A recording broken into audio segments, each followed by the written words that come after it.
ఓం శ్రీమాత్రే నమః. చదువుల తల్లి సరస్వతీదేవి జ్ఞానప్రదాత. సాక్షాత్ బ్రహ్మ యొక్క సతీమణి, సకల విద్యలకు ఆధారభూతమైనటువంటి అమ్మ. అటువంటి చదువుల తల్లి గురించి మనం క్షుణ్ణంగా తెలుసుకోవాల్సిన అవసరం ఎంతైనా ఉంది అనటంలో అతిశయోక్తి లేదు. ఆమె పరాశక్తి అని కూడా చెప్పడానికి ఏమాత్రం సంకోచించనక్కర్లేదు. పరాశక్తితో పాటు ఆమె చేసే మొదటి పని మనుషులలో ఉండేటువంటి అజ్ఞానాన్ని నిర్మూలించటం, జ్ఞానాన్ని ప్రసాదించటం. మనిషి తన జీవితంలో సరైన మార్గంలో నడవలేకపోవడానికి కారణం అతనిలో పాతుకుపోయినటువంటి అజ్ఞానమే. మనిషి యొక్క అజ్ఞానం వలననే అతను చీకటిలో బ్రతుకుతాడు, చేయకూడని తప్పిదాలు చేస్తుంటాడు. అటువంటి వాటికి ముఖ్యం అజ్ఞానం కనుక ఆ అజ్ఞానాన్ని పోగొట్టి జ్ఞానాన్ని అనుగ్రహించేటువంటి తల్లి సరస్వతి. కాబట్టే జ్ఞానప్రదాత అని సరస్వతికి మరొక నామధేయం. ఇటువంటి సరస్వతీదేవిని గురించి మనం తెలుసుకోవాలి. ఆంధ్రప్రదేశ్లో బాసరలో సరస్వతీదేవి యొక్క ఆలయం ఉంది. ఇప్పటికీ కూడా అక్షరాభ్యాసాన్ని అక్కడ ప్రారంభిస్తారు చాలామంది. కాకపోతే ప్రాచీన కాలంలో ఒక 15-20 ఏళ్ల ముందు వరకు ఓంకారప్రదంగా ఓం నమ శివాయ సిద్ధం నమః అని పలకలో అక్షరాలు రాయటం ప్రారంభించడం, ఒక పెద్ద పళ్ళెల్లో బియ్యం పోసి దాని మీద ఇవి అక్షరాభ్యాసం ప్రారంభించేవారు. కాలం మారిపోయింది. ఇప్పుడంతా కూడా ఆ యొక్క సంస్కృతి తక్కువైపోయి కనుమరుగైపోయే స్థితికి వచ్చింది. మన ఉనికిని మనమే తెలుసుకోలేని స్థితిలో మరి ఈ శక్తుల గురించి మనం ఏం తెలుసుకోగలుగుతున్నాం? దానికి కారణం పెద్దలైన మనలోనే చాలామందికి దాని గురించి తెలియకపోవటం, తెలిసిన వాళ్ళు తెలియజేయకపోవటం. ఈ తప్పిదాలు ప్రస్తుత మానవాళిని కేవలము వ్యాపారాత్మకమైనటువంటి ఉద్యోగ సంబంధమైనటువంటి చదువులకు మాత్రమే పరిమితం చేస్తుంది. అసలు చదువు అనేది ఏందంటే మనిషిని మంచి చెడుల యొక్క విచక్షణ నుండి బయటపడేసేది. హంసలాగా. అందుకనే శారదామాత అని సరస్వతి మరొక పేరు. శారదామాత యొక్క వాహనం హంస. ఎందుకని హంసను పెట్టుకుంది? హంసలో గొప్పతనం ఒకటి ఉంది. అది క్షీరనీరన్యాయం అంటారు. పాలల్లో ఉండేటువంటి నీరుని తీసి కేవలం పాలనే త్రాగుతుంది. అలాగే మనుషులు కూడా హంసలాగా మంచి చెడులో మంచిని గ్రహించి చెడును వదలాలి. మంచి హంస అయితే, చెడు హింస. హంసలా బ్రతకాలి అంటే మంచిని గ్రహిస్తూ పోవాలి అనేటువంటి ఒక సూచనను తెలియజేసేటువంటిది ఆ హంస లక్షణం. అటువంటి సరస్వతీదేవి యొక్క తత్వం మనం క్షుణ్ణంగా తెలుసుకున్నట్లయితే మనం మన జీవితాన్ని సార్థకత చేసుకోవడానికి చాలా అవకాశాలు ఉంటాయి. అటువంటి విశేషాలన్నీ కూడా పూసగొచ్చినట్లుగా మహర్షులు మనకి చాలా రకాలుగా అందించారు. అటువంటి సరస్వతి తత్వం మనం పూర్తిగా గ్రహించాలి. సరస్వతిని కేవలం ఏదో ఒక శ్లోకం చెప్పేసి నమస్కారం చేయటం కాదు. ఆమె యొక్క తత్వాన్ని మనం గ్రహించి దానికి అనుగుణంగా మన జీవితాన్ని మలుచుకోగలిగితే మన జీవితం అన్ని రంగాల్లో కూడా విజయమైనటువంటి బావుట ఎగరవేస్తూ మనిషిని నిత్య నూతనంగా అన్ని రంగాల్లో తలతూగేటట్టు చేస్తుంది. చాలామందికి ఒక అపోహ, సరస్వతి ఉండే చోట లక్ష్మి ఉండదు, లక్ష్మి ఉండే చోట సరస్వతి ఉండదు. అది చాలా అపోహ. సరస్వతి ఉండే చోట సరస్వతితో పాటు లక్ష్మి ఉండొచ్చేమో కానీ లక్ష్మి ఉండే చోట లక్ష్మీతో పాటు సరస్వతి ఉండదు. కాబట్టి మనిషికి కావాల్సింది సరస్వతీ మాత యొక్క అనుగ్రహం. నిజమైనటువంటి సరస్వతి యొక్క అనుగ్రహం ఉన్నవాడికి లక్ష్మి ఎప్పుడు కూడా వదిలిపెట్టదు. కనుక ఇలాంటి అపోహలన్నీ మానేసి ఆ సరస్వతీమాత యొక్క తత్వాన్ని తెలుసుకోవాలనే ఉద్దేశంతో ఈరోజు మీ ముందుకు సరస్వతీ తత్వం అనే అంశం మీద మాట్లాడడానికి వచ్చాను. మొదటగా ప్రార్థన. సరస్వతి నమస్తుభ్యం వరదే కామరూపిణి విద్యారంభం కరిష్యామి సిద్ధిర్భవతు మే సదా. సరస్వతీదేవి స్వరూపం ఋగ్వేదంలోను, దేవీ భాగవతంలోను, పద్మ పురాణంలోను సరస్వతి గురించి వివిధ గాథలు మనకు ఉన్నాయి. సరస్వతి ఆద్యంతరహిత శక్తి స్వరూపిణి అని వివిధ స్తోత్రాలలో స్తుతిస్తారు. బ్రహ్మ సకల సృష్టికర్త కనుక సరస్వతిని కూడా బ్రహ్మే సృష్టించాడని, సృష్టి కార్యంలో తనకు తోడుగా ఉండడానికి తన జిహ్వపై ఆమెను ధరించాడని ఒక గాథ. సృష్టి కార్యాన్ని నిర్వహించడానికి బ్రహ్మకు శక్తి స్వరూపిణిగా సరస్వతిని శ్రీమాతాదేవి ప్రసాదించిందని దేవీ భాగవతం చెబుతున్నది. సరస్వతిని బ్రహ్మకు విష్ణువు ఇచ్చాడని మరొక గాథ కూడా ఉంది. వాక్, బుద్ధి, వివేకం, విద్య, కళలు, విజ్ఞానం వీటన్నిటికీ అధిదేవతగా సరస్వతిని పూజిస్తారు. ఈ అమ్మవారు అధికంగా హంసవాహినిగా, వీణాపాణిగా, పుస్తకం మాలాధారిణిగా చిత్రింపబడుతుంది. సరస్వతి వర్ణనలతో తెలుపు రంగుకు చెందిన వస్తువుకు ప్రాముఖ్యత ఎక్కువగా ఉంటుంది. అందుకనే శారదా నీరదేందు ఘనసార పటీరమరాళ మల్లికాహార తుషార ఫేనరజతాచల కాశఫణీష కుందమందార సుధా పయోధిసిత తామర సార సార సవాహిని శుభకారతనపూ. ఈ విధంగా బమ్మెరపోతున్న సరస్వతి స్తుతిలో తెల్ల వస్తువుల యొక్క జాబితా పెద్దదిగా సృష్టించి ఉటకించాడు. సరస్వతి ధరించేటువంటి వీణకు పేరు కచ్చపి. ఈమె పరాశక్తి మరియు జ్ఞానప్రదాత. పరాశక్తి తొలిగా ధరించిన 5 రూపాలున్నాయి. దాంట్లో సరస్వతి రూపం ఒకటి. ఆ మాత కేవలం చదువులనే కాదు, సర్వశక్తి సామర్థ్యాలను తన భక్తులకు ప్రసాదిస్తుంది అనే దాన్ని రూఢిగా దేవీ భాగవతంలో 9వ స్కందంలో 5వ అధ్యాయం వివరిస్తుంది. మహామాయ, భాషా జ్యోతిర్మయి, కళారస హృదయగా సరస్వతి పూజలందుకుంటుంది. జ్ఞానప్రదాతగా కూడా సరస్వతియే ప్రధాన దేవత. పూర్వం ఒకసారి సనత్కుమారుడు బ్రహ్మ దగ్గరకు వెళ్ళి జ్ఞానాన్ని గురించి చెప్పమన్నాడు. శ్రీకృష్ణ పరమాత్మ సూచన మేరకు బ్రహ్మ సరస్వతిని స్తుతించి బ్రహ్మజ్ఞానాన్ని పొందాడు. ఆ తర్వాత ఆయన బ్రహ్మజ్ఞాన సిద్ధాంతం చేసి సనత్కుమారుడికి చెప్పాట. అలాగే పూర్వం భూదేవి అనంతుడికి తనకు జ్ఞానాన్ని ఉపదేశించమంటే అనంతుడు కశ్యపుని ఆజ్ఞతో పలుకుల తల్లిని అంటే వాణిని సరస్వతిని స్తుతించాడు. ఆ తరువాతనే అనంతుడు నిర్మలమైన జ్ఞానాన్ని సిద్ధాంతీకరించి భూమాతకు చెప్పగలిగాడు. పూర్వం వ్యాస భగవానుడు కూడా పురాణ సూత్రాల గురించి వాల్మీకిని అడిగాడు. వాల్మీకి ఆ జగదంబను స్మరించాడు. అలా ఆయన సరస్వతి దయను పొంది పురాణ సూత్ర జ్ఞానాన్ని పొందాడు. వ్యాసుడు కూడా 100 సంవత్సరాల పాటు పుష్కర తీర్థంలో సరస్వతిని గూర్చి తపస్సు చేసి వరాన్ని పొంది సత్కవీంద్రుడయ్యాడు. ఆ తర్వాత ఆయన వేద విభాగాన్ని, పురాణ రచనను చేశాడు. ఓసారి ఇంద్రుడు తనకు తత్వజ్ఞానాన్ని ఉపదేశించమని శివుడిని అడిగాడు.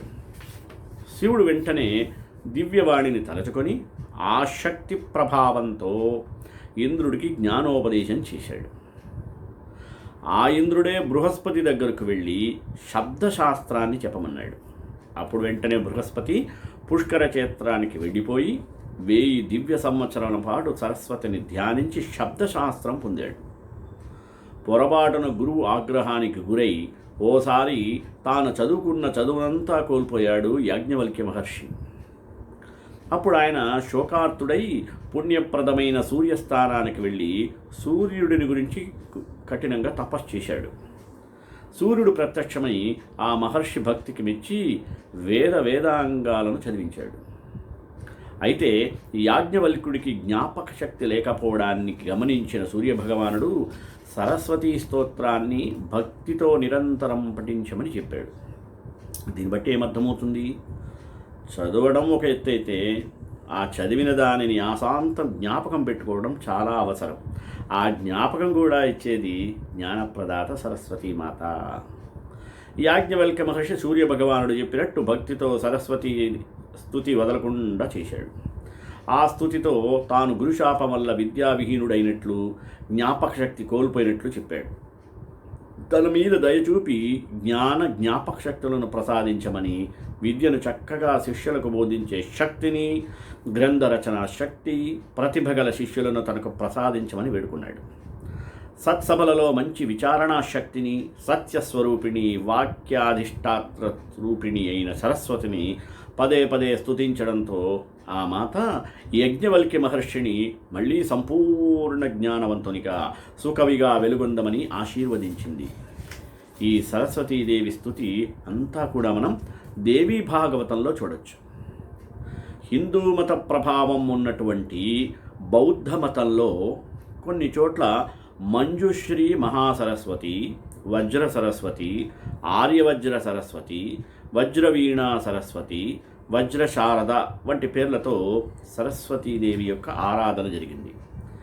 జైనులు శృతదేవతగా, షోడశ విద్యాదేవతలకు అధికారిణిగా సరస్వతీదేవిని ఆరాధించేవారు. శ్వేతాంబరులు హంసవాహిని అని దేవిని స్తుతించేవారు. శ్రీమద్భోజ నరేంద్ర నగరీ విద్యాధరి అని భోజుడు వాగ్దేవిని ప్రతిష్ఠించాడని ఒక ప్రసిద్ధి నానుడుంది. క్రీస్తుపూర్వం 2వ శతాబ్దానికి చెందిన సరస్వతీ విగ్రహం ఉత్తరప్రదేశ్ మధుర సమీపంలోని కజ్జాలిటీలాలో లభించింది. గుప్తరాజులలో ఒకడైన సముద్రగుప్తుడు తన సువర్ణ నాణములపై ఒకవైపు సరస్వతీదేవిని, మరొక వైపు వీణను ముద్రించాడు. అలాగే క్రీస్తుపూర్వం 550-575 ప్రాంతంలో ఒక గౌడ వంశ రాజులు తన నాణములపై వీణావాణి సరస్వతి విగ్రహాన్ని చెక్కాడు. పాలవంశపు రాజులన్నిటికీ కూడా ఈ సరస్వతీమాత కులదేవత. అలాగే సరస్వతీ విగ్రహాలు పాట్నాలోను, కలకత్తా మ్యూజియంలోనూ భద్రపరచబడ్డాయి. ఇంకా వివిధ మ్యూజియంలో సరస్వతీ శిల్పాలున్నాయి. ఖజురహోలోని పార్శ్వనాథ దేవాలయంలోనూ, ఖందరీయ మహాదేవాలయంలోనూ వాగ్దేవి విగ్రహాలను ఇప్పటికీ మనం చక్కగా చూడవచ్చు. ఆంధ్రప్రదేశ్లో అయితే ఘంటసాలలో క్రీస్తుపూర్వం 2వ శతాబ్దానికి చెందిన సరస్వతీ విగ్రహం లభించింది. క్రీస్తుశకం 10వ శతాబ్దికి చెందిన చాళుక్యుల కాలం నాటి విగ్రహం సామర్లకోట భీమేశ్వరాలయంలో ఉంది. సరస్వతి ఆద్యంత రహిత శక్తి స్వరూపిణి అని వివిధ స్తోత్రాల్లో స్తుతిస్తారు. బ్రహ్మ సకల సృష్టికర్త కనుక సరస్వతిని కూడా బ్రహ్మే సృష్టించాడని దేవి భాగవతం చెప్తూ ఉండటం, పైగా సృష్టి కార్యానికి తనకు తోడుగా వాణి ఉండటం అవసరమనిపించింది. సరస్వతిని శ్రీమాతాదేవి అనుగ్రహించింది. పరమాత్మతత్వాన్ని గ్రహించడానికి పరమాత్మ జ్ఞాన చాలా అవసరం. జ్ఞాన సముపార్జనకు ముఖ్యమైనది ఏంది? మానసిక ఏకాగ్రత కదా. మానసిక ఏకాగ్రతకు ప్రధానమైనది ఏంది? ధ్యానం. ధ్యానానికి ప్రధానం విద్య. విద్య అంతర్ముఖ బహిర్ముఖ ఉద్దీపనను కలుగజేస్తుంది. సకల కళలకు, విద్యలకు అధిదేవత శ్రీ సరస్వతీదేవి. సరస్వతీ కటాక్షం లేకుండా ఎవ్వరు కూడా ఎటువంటి జ్ఞాన సముపార్జన చేయలేరు. జ్ఞాన సముపార్జన లేని జీవితం వ్యర్థమవుతుంది. సరస్వతీదేవి పరమ సాత్వికమూర్తి. ఆమె వీణ ధరించి పుస్తకం చేబూని హంసవాహనంపై ధవళ వస్త్రాలంకరణలో నిర్మలంగా ప్రశాంతంగా దర్శనమిస్తుంది. హంసను పరబ్రహ్మంగా కీర్తిస్తారు. పదకవితా పితామహుడైన అన్నమాచార్యుడు శ్రీ వెంకటేశ్వరుని హంసగా అభివర్ణించాడు. గుర్తుందో లేదో? సరస్వతి అనే పదం తనను తాను తెలుసుకునే శక్తి అని కూడా చెప్పవచ్చు. ఈ శక్తి జ్ఞానులకు మాత్రమే సాధ్యం. అటువంటి జ్ఞానానికి సర్వకళలకు అధిదేవత అయిన సరస్వతీదేవి మరి అవతరించి మన అందరినీ కూడా మాఘశుద్ధ పంచమి నాడు జన్మించినట్లుగా చెప్తారు. మాఘమాసం శిశిర ఋతువులో వచ్చినప్పటికీ వసంత ఋతువుకు స్వాగత సన్నాహాలు ప్రారంభమవుతాయి. ఇదే రోజున శ్రీ పంచమిగాను, మదన పంచమిగాను, వసంత పంచమిగాను కూడా జరుపుకుంటారు. సరస్వతీదేవిని బ్రహ్మ తనకు తోడుగా ఉండటానికి సృజించాడని విష్ణు పురాణంలోనూ, దుర్గామాత సృజించిందని దేవీ భాగవతంలోనూ చెప్పబడుతుంది. శుచిశీలనం హి సరస్వత్యాః సంవననమామనంతి అని రాజశేఖరుడు అన్నట్లుగా శుచిశీలనములే సరస్వత్యా వాహనమునకు మూలకందములు. వాల్మీకి విశ్వనాథుల యొక్క నాల్కలపై చందోమయవాణిగా సరస్వతి అవతరించి నాట్యమాడినది. అంటే వారెంతటి అంతర్ద్రష్టలో, దార్శనికలో మనం చెప్పనవసరం లేదు. ఆశ్చర్యమిదమాఖ్యానం మునినా సంప్రకీర్తితం వరం కవీనామాధారం సమాప్తం చ యథాక్రమం. కవి ప్రతిభలో ననుండును కావ్యగత శతాంశుములయందు 90 అయిన పాళ్ళు ప్రాగ్విపశ్చిన్మతంబు నరసము 1000 రేట్లు గొప్పది నవకథాధృతి నిమించి. సరస్వతీ తత్వం ఎలా ఉంటుంది? అపూర్వం యద్వస్తు ప్రథయతి వినా కారణకలాం జగద్గ్రావత్ ప్రఖ్యం నిజరసభూత్సారయతి చ క్రమాత్ ప్రఖ్యోపాఖ్యా ప్రసరసుభగం భాసయతి తత్ సరస్వత్యాస్తత్వం కవి సహృదయాఖ్యం విజయతే. అపూర్వమైనటువంటి కథావస్తువుతో కూడా కొన్ని ఆదికావ్యావిర్భావం ఆశ్చర్యంగా ఉంది. కవి సహృదయ కమ్మేళనం చేతనే సరస్వతీతత్వం సంపూర్ణమవుతుంది అన్నాడు అభినవగుప్తపాదుడు. ఇక్కడ ధూళిపాడవారి భావన ఇలా ప్రసరించింది. మహాకవి అంటే ఏంది? కవి హృదయుడు అని అర్థం. రాజశేఖరుడు కూడా ఇట్లా అన్నాడు, సాచ ప్రతిభా ద్వివిధ కారయిత్రీ భావయిత్రీ చ కవేరుపకుర్వాణ కారయిత్రీ భావకస్యోపకుర్వాణ భావయిత్రీ తత్పునరనయోః భేదః యత్కవిర్భావయతి భావకశ్చ కవిః. ఆ ప్రతిభ 2 విధాలన్నమాట. కారయిత్రి, భావయిత్రి. కవికి ఉపకరించున్నది కారయిత్రి, భావకునకు ఉపయోగించినది భావయిత్రి. ఈ రెండిటికి భేదం ఉన్నది. కవియు భావించును, భావకుడై కవియగును.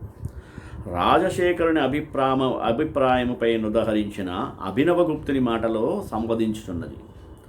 కవి భావకుడు వేనికి వారు వేరుగారు. భావన ఎన్నది ఇరువురికి ఉండాలి. కవి భావకుడైనను రచనా వ్యాపారము వలన కవి శబ్దముచే వ్యపదేశింపబడుచున్నాడు. భావకునకు అట్టి వ్యాపారం లేదు. కావున రచనా వ్యాపార రాహిత్యమును బట్టి ఇద్దరికి భేదము చెప్పవచ్చును కదా అన్నచో రాజశేఖరుని అభిప్రాయంలో ఈ భేదమంత ప్రధానమైనది కాదు. సహృదయుడు కవి కాకపోయినను నష్టము లేదు. కవి మాత్రం సహృదుడై ఉండి తీరవలేను. అతడంత భావకుడో అంత కవి అవుతాడు. కావున మహాకవి సహృదయుడు అనుటలో విప్రతిపత్తి లేదు అని నిర్ద్వందంగా చెప్పేశాడు. ఈ విషయమునే మహామహోపాధ్యాయ శ్రీ కుప్పుస్వామి శాస్త్రి గారు highways and byways of literary criticism in Sanskrit అన్న గ్రంథంలో చక్కగా నిరూపించారు. విశేషములు నిరుంగగోరు వారు ఆ గ్రంథాలు చూడదగును. మహాకవి అనగా పొయట్ క్రిటిక్ అని ఆంగ్ల భాషలో పేర్కొన్నారు. ఆదికవి అయిన వాల్మీకి ఇట్టి మహాకవి. ఆయనకు పూర్వము కావ్యవాంగమేమూ లేనేలేదు. ఆయన తోడనే కావ్య వాంగ్మయం పుట్టినది. కావున సంప్రదాయ నిర్మాత ఆయన. మహాకవి సంప్రదాయము వాల్మీకి తోడనే ప్రారంభమైనది. నన్నయ్య భట్టారకుడు ఆయనను గురుపద్య విద్యకు ఆద్యుడు అన్నాడు. వాల్మీకి మహర్షి కాబట్టే ఆయనకి సరస్వతీ తత్వము ప్రసన్నమైనది. సంస్కృత వాంగ్మయంలో కాళిదాసు కవికులానికి గురువైనట్లు విశ్వనాథుడు ఆధునికాంధ్ర వాంగ్మయంలో కవీనాం కవి వ్యాఖ్యాతృణాం శిరోమణి అని ప్రశంసింపబడినవాడు. ఆయన గొప్ప సహృదయుడు అనడానికి పరశతంగా ఆయన వ్రాసిన పీఠికలే సాక్ష్యం. అటువంటి కవి సామ్రాట్టు కవి సహృదయుడు అనుటలో విప్రతిపత్తి ఏమీ లేదు. ఆంగ్ల భాషలో ఈ టిఎస్ ఇలియట్కు క్రిటిక్ ఫర్ క్రిటిక్స్ అని బిరుదన్నమాట. ఆయనను మహర్షి అని ప్రశంసించిన విశ్వనాథ కవి సహృదయ చక్రవర్తి. అంటే ఒక కవి ఎదుటి కవిలో ఉండేటువంటి భావుకతను గ్రహించి ఒప్పుకోగలిగిన ఉండాలి.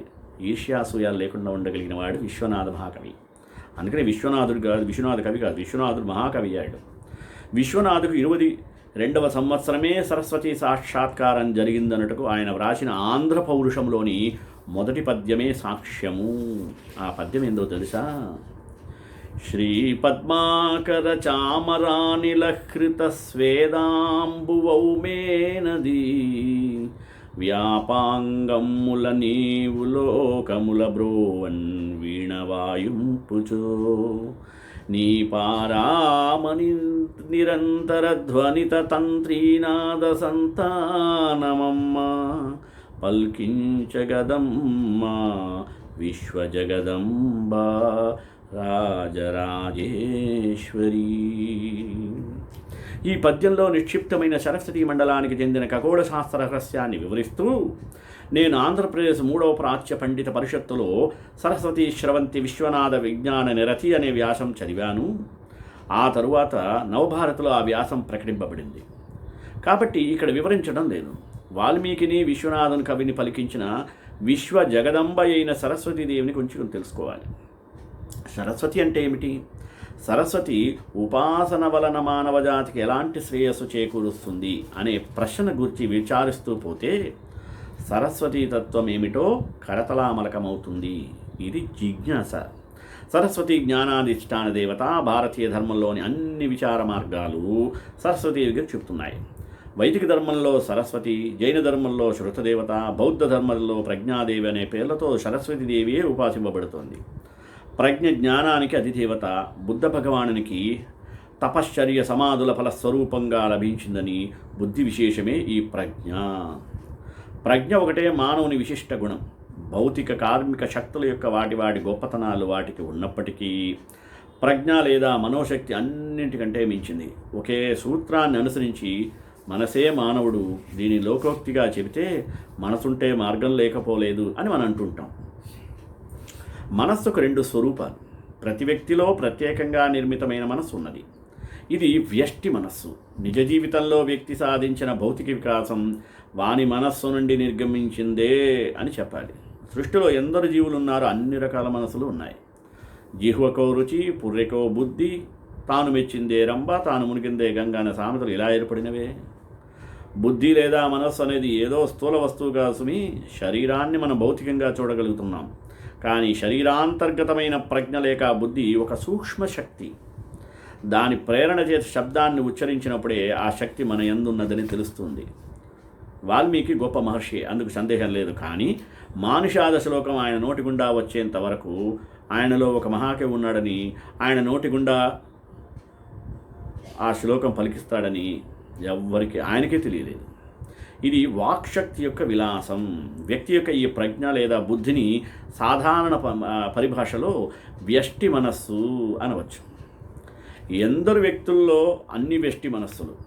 ఇప్పుడు ఆలోచించగా ఈ అసంఖ్యాకమైన వ్యష్టి మనస్సులు లేదా బుద్ధులన్నీ ఆదిలో ఒకచోట సమావేశపరుంపబడినవే. వాటి సంగమ స్థానం ఒకే చోటని, ఈ వివిధ రకాలైన బుద్ధిశక్తులకు జనిస్థానం లేదా ఉద్భవస్థానం ఒకటి ఉందని తెలియవస్తుంది. ఇలాంటి ప్రజ్ఞాశక్తి యొక్క విశిష్ట భాండాగారానికి సమిష్టి మనస్సు అని అంటారు. ఈ విధమైన సమిష్టి మానసాన్ని మనం దేవత అని పిలుస్తాం. వ్యష్టి మనస్సుకు ఒక హద్దు ఉంటుంది. హద్దున్న దానికి అంతం ఎప్పుడూ ఉంటుంది. కానీ నిస్సీమం అపరిమితమైన శక్తి ఎల్లప్పుడూ అమృతం అనంతమైనది. అదే దేవత. ఆ దేవతను మనం ఏ పేరుతోనా పిలవచ్చును, కానీ అది అమృతతత్వం. అన్ని ధర్మాలు, దర్శనాలు, ఆచారాలు, ఆధ్యాత్మ విషయాలు, నీతి, సాహిత్యాది కళలన్నీ ఇవన్నీ మానవ వ్యక్తిగత బుద్ధిలో వ్యస్తంగా భిన్న భిన్న విషయాలు కావచ్చు, కానీ సమిష్టి రూపంలో ఇవన్నీ ఒకే విరాట్ మానసతత్వంలో లీనమై ఉన్నాయి. వ్యక్తిది వ్యస్త దృష్టి, శక్తిది సమస్త దృష్టి. ఈ మహత్తరమైన శక్తినే మనం జ్ఞానాధిష్టానదేవి సరస్వతి అని పిలుస్తున్నాం. ఇది దేవతా పరికల్పన. సరస్వతి శబ్దానికి అర్థమేమి? స్వగతౌ, శృగతౌ అన్న సంస్కృత ధాతు నిష్పన్నమైనదే ఈ సరస్వతి శబ్దం. సరో వివిధం జ్ఞానం విద్యతే యస్యాం చిత్తౌ సా సరస్వతి. సరోవరం నుండి జన్మించినది సరస్వతి అనేది సామాన్య అర్థం. తొలుత సరస్వతి నదీ దేవత. వేదకాలంలో సరస్వతి అన్న నది ఒకటి గంగా సింధు మైదానంలో చాలా ప్రముఖ పాత్ర వహించినది. ఆ నదీ తీరంలో వేదగానము ఉద్భవిల్లినది. ఆ నది వల్ల ఆనాటి ఋషులు ప్రభావితులైనారు. వివిధ జ్ఞానాలకు జనిస్థానం సరోభవమైన సరస్వతి. సమిష్టి మనస్సని దేనినైతే చెప్పామో ఇదే ఈ సరోవరం. దానిని ఎవ్వడు ప్రత్యక్ష రూపంలో చూడలేడు. అందుకే దానిని బుద్ధి యొక్క అవ్యక్త సరోవరం లేదా మానస సరోవరం అని పిలుస్తాం. సరస్వతీ నది అంతర్వాహిని అనే ఐతిహ్యం ఇందుకే ఏర్పడింది.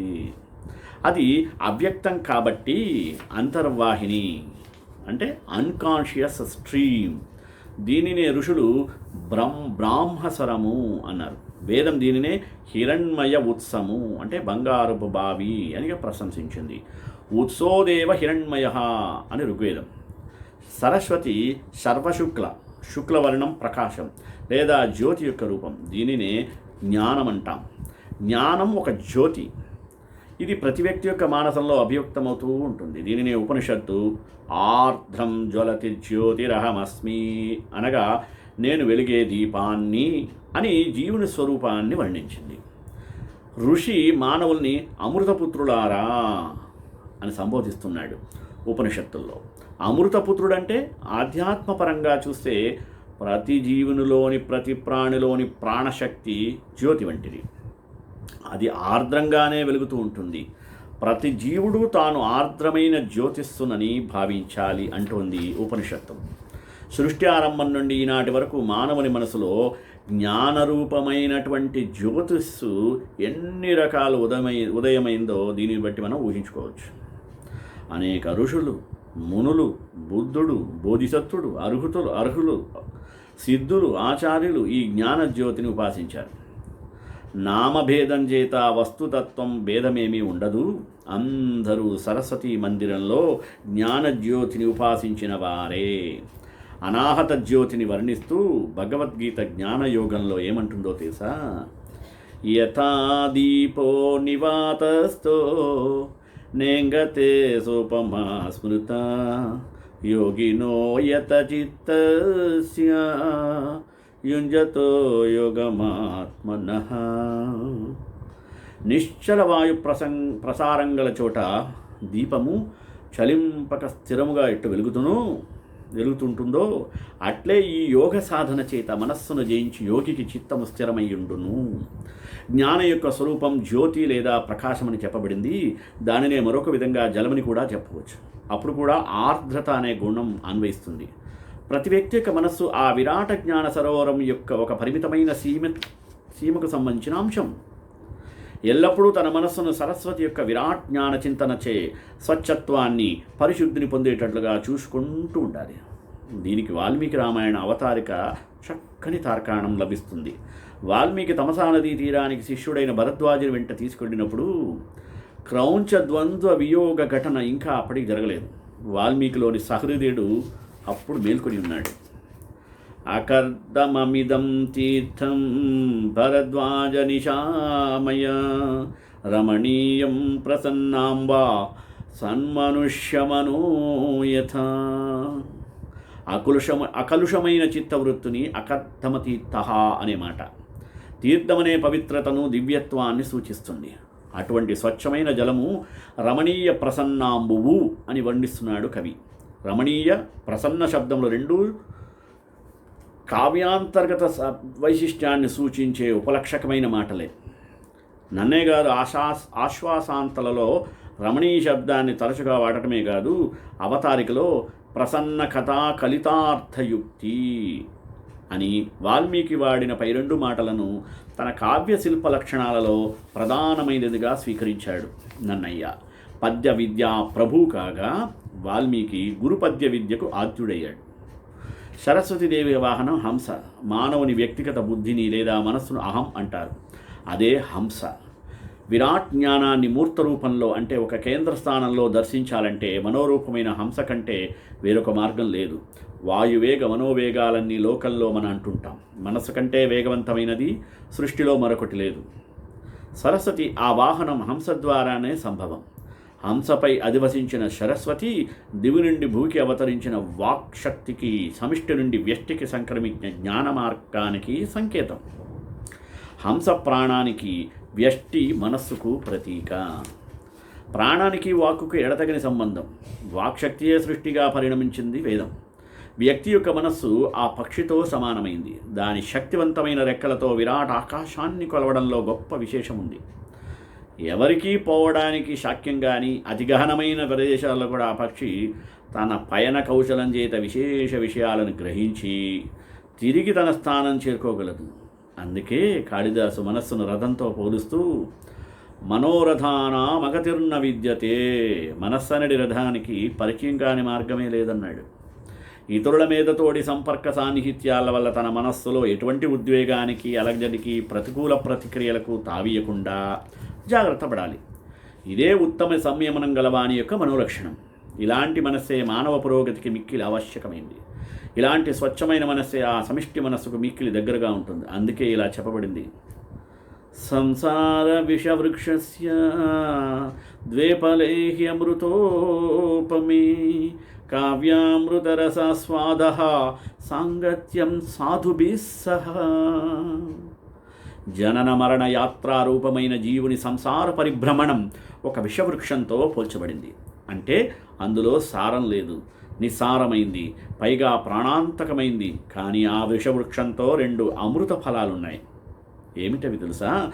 అందులో ఒక ఫలం కావ్యామృత రసాస్వాదనం, రెండవ ఫలం సాధుజన సాంగత్యం. ఇక్కడ మళ్ళీ కవి కావ్యము సహృదయం అనే త్రిపుటి ప్రత్యక్షమవుతుంది. కవితో సమానమైన హృదయం గలవారు సహృదయులు.